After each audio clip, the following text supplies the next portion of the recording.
నాకు నలుగురు అక్క చెల్లెళ్ళు. ఓ తమ్ముడు. తమ్ముడి పేరు శ్యామలరావు. 1978 డిసెంబర్లో అకాల మృత్యువు పాల్పడ్డాడు. అతను ఓ క్లినికల్ ల్యాబొరేటరీ నడుపుతూ ఉండేవాడు. అతను ల్యాబొరేటరీ పరికరాల నిమిత్తం చేసిన అప్పుకు కో అబ్లిగెంట్గా నేనెప్పుడో సంతకం చేశాను. అతను చనిపోయిన సమయానికి నేను 'సృష్టి రహస్యాలు' అనే సినిమా తీస్తూ తలమునకలుగా ఆర్థిక ఇబ్బందులలో ఉన్నాను. ఆ సినిమా పూర్తి చేయటమూ, రిలీజ్ చేయటమూ ఈ గొడవల్లో పడి నా బ్యాంకు గొడవ పట్టించుకోలేదు. తర్వాత పట్టించుకుందామన్నా శక్తి లేక పట్టించుకోలేదు. బ్యాంకు వాళ్ళు వచ్చినప్పుడల్లా రెన్యువల్కి సంతకం పెట్టి పంపించేసేవాడిని. అప్పటికా పరిస్థితి దాటిపోతే చాలునని అనుకున్నాను. కానీ ఆ బాకీ ఎంతవరకు పెరిగిపోతుందని ఆలోచించలేదు. తెలియక కాదు. ఆ పరిస్థితిలో ఆ ఆలోచనని పక్కకి త్రోసేయడం మినహాయించి వేరే గత్యంతరం లేకపోయింది. ఫలితంగా 13-14 వేలున్న అకౌంటు 70,000 దాకా పెరిగిపోయింది. ఆ స్థితిలో వాళ్ళు లీగల్గా చర్య తీసుకోవాలనుకున్నారు. అంతవరకు బాగానే ఉంది. కానీ గమ్మత్తేమిటంటే మధ్యలో ఏం జరిగిందో, వాళ్ళ దృష్టిపథం నుంచి ఎలా తప్పించుకుందో, కాలయాపన జరిగి ఆ నోటుకు కాలదోషం పట్టింది. ఈ సంగతులన్నీ ముందు నాకు తెలియదు. అంతవరకు కోర్టుకెళ్తాం అని బెదిరిస్తున్న వాళ్ళు సంతకం పెట్టండి చాలు, తర్వాత కాంప్రమైజ్కొచ్చి మొదలు ఇవ్వాల్సిన 13-14 వేలకు సెటిల్ చేద్దాం అన్నారు. బ్యాంకు వాళ్ళేమిటి ఇలా దిగిరావటమేమిటి అన్న అనుమానం వచ్చి నేను లాయర్ని సంప్రదించాను. అప్పుడన్నమాట ఈ సంగతులన్నీ బయటపడ్డాయి. 70,000కు సంతకం పెడితే మళ్ళీ ఇరుక్కున్నట్లే కదా, మీరు అమౌంటు ఇంతకు తగ్గిస్తామని రాసివ్వండి, మా క్లయింట్ చేత సంతకం పెట్టిస్తామని మా లాయరు. అలా మా రూల్స్ ఒప్పుకోవని వాళ్ళు. మీ రూల్సు మాకనవసరం, మా క్లయింట్ యోగక్షేమం మాకు కావాలని మా లాయరు. ఆ వాదన తెగక చివరకు నోటుకు కాలదోషం పట్టడం వల్ల వాళ్ళు నిస్సహాయంగా ఉండిపోయారు. ఒక్క రూపాయి అయినా ఖర్చు కాకుండానే సమస్య తీరిపోయింది. నా ఆశ్చర్యానికి అవధులు లేవు. ఆ రాత్రి పూజలో కూర్చున్నప్పుడు, నీకు బాకీ ఉన్న దాంట్లో 70,000 తీరిపోయింది, కొంత రిలీఫ్ ఫీలవుతున్నావా అన్నారు భగవాన్. థాంక్యూ భగవాన్. కానీ ఒక్క సందేహము. బ్యాంకు వాళ్ళు పొరబడమేమిటి? చిత్రంగా ఉంది. చాలా అందమైన నవ్వు. ఆ నవ్వులోని ఆనందం అనుభవించిన వాళ్లకు పాపం ఆ బ్యాంకు వాళ్ళు అన్యాయానికి గురయ్యారనా నీ భావన? ఈ వ్యవహారంలో నీకెప్పటికప్పుడు హెచ్చరికలు చెయ్యకుండా కేవలం అప్పటి స్వలాభం చూసుకుంటూ స్వార్థంగా, నిర్లక్ష్యంగా, అహంకారంగా ప్రవర్తించారు. ఫలితం అనుభవించాల్సిందే.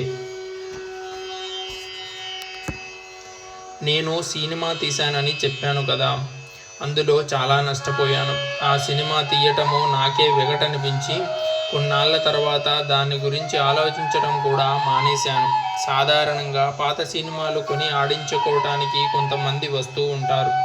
నా దగ్గరకెవరూ వచ్చేవారు కాదు. సినిమా అన్ని ప్రాంతాలకు అమ్మేసినా 5 ఏళ్ల కాలపరిమితి దాటిపోయింది కాబట్టి హక్కులు నాకే చెంది ఉన్నాయి. మధ్య సినిమా ఏదో థియేటర్లో ప్రదర్శించబడుతూ ఉండడం చూసేవాణ్ణి.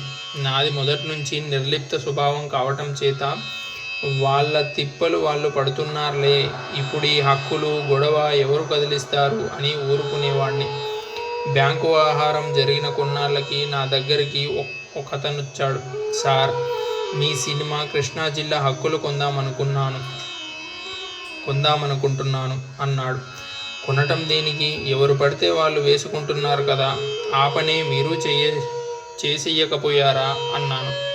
అలా కాదు సార్, ఈ టైపు చిత్రాలకు ఇప్పుడు కొత్త డిమాండు పెరిగింది. మాకు హక్కులంటూ ఉంటే ఇంకొకరు దీని జోలికి రాకుండా పకడ్బందీగా చేసుకుంటాం.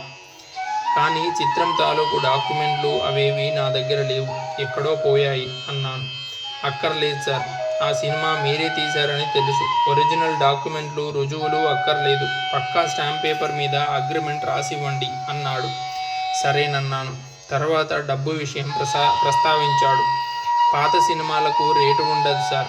అదీగాక మాకు ప్రింటు పబ్లిసిటీ బోలెడు ఖర్చు ఉంటుంది. 10,000 రూపాయలు ఇస్తాను సార్ అన్నాడు. పాత సినిమాలు అమ్మటం కొనటం చాలా భయంకరమైన బిజినెస్. దాన్ని గురించి తెలిసిన వారికి తప్ప ఆ లోటుపాటులు బోధపడవు. అసలు ఈ 10,000 కూడా ఇస్తానని ఎవరూ రాలేదు కదా, వచ్చేదాన్ని పోనివ్వటం ఎందుకని సరేనన్నాను. సాయంత్రం వస్తాను సార్ డబ్బు తీసుకొని, అగ్రిమెంట్ అవి అప్పుడు రాసుకుందాం అన్నాడు. సాయంత్రం అతను కాకుండా మరొకతను వచ్చాడు. మనిషి హుందాగా జీవితాన్ని అధ్యయనం చేసిన వర్చస్సుతో కనిపించాడు. సార్, పొద్దుట వచ్చిన మనిషికి ఫైనాన్సర్ని నేనే.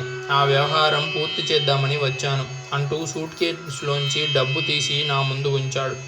అవి 70,000 ఉన్నాయి. నాకేం అర్థం కావటం లేదు. మీ పిక్చర్ 70,000కు కొంటున్నామని నన్ను ఫైనాన్స్ అడిగాడు. అతని ప్రవర్తన నాకు తెలుసు కాబట్టి మీకు అన్యాయం జరుగుతుందని నేనే స్వయంగా వచ్చాను.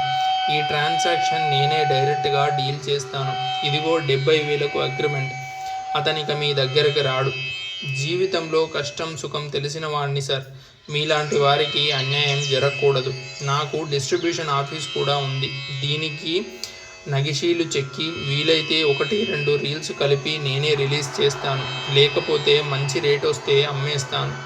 నాకు లాభంగా వస్తే మీకు మళ్ళీ కొంత డబ్బిస్తాను సార్. 10 నిమిషాల్లో ట్రాన్సాక్షన్ పూర్తయింది. నా చేతికి 70,000 వచ్చేశాయి. ఆ రాత్రి భగవాన్, నీ బాకీ చెల్లిపోయింది. నువ్వు నష్టపోయావని అనుకున్న 1,40,000 నీకొచ్చేశాయి. వెళ్ళిపోతున్నాను. భగవాన్, ఎక్కడికి? బాకీ తీరిపోయిందిగా, ఇంకా నాతో వద్దు. ఆ డబ్బు నాకు అక్కర్లేదు. అంతకు మించింది ప్రేమ, దయ, ఓర్పు అవి కావాలి. అవి నేను పోగొట్టుకోలేను. నువ్వు ఉండగా ఈ లౌకిక వ్యవహారాలెంత? అనంత శక్తివి నీ తోడు కావాలి కానీ ఈ చిన్న చేస్తున్నాను. ఆయన నా తల నిమరటం విశ్వరహస్యాన్ని విప్పి చెప్పే అందులోని చల్లదనం తెలుస్తోంది. ఓం సచ్చిదానంద పరబ్రహ్మ పురుషోత్తమ పరమాత్మ కల్కి అవతారాయ నమః.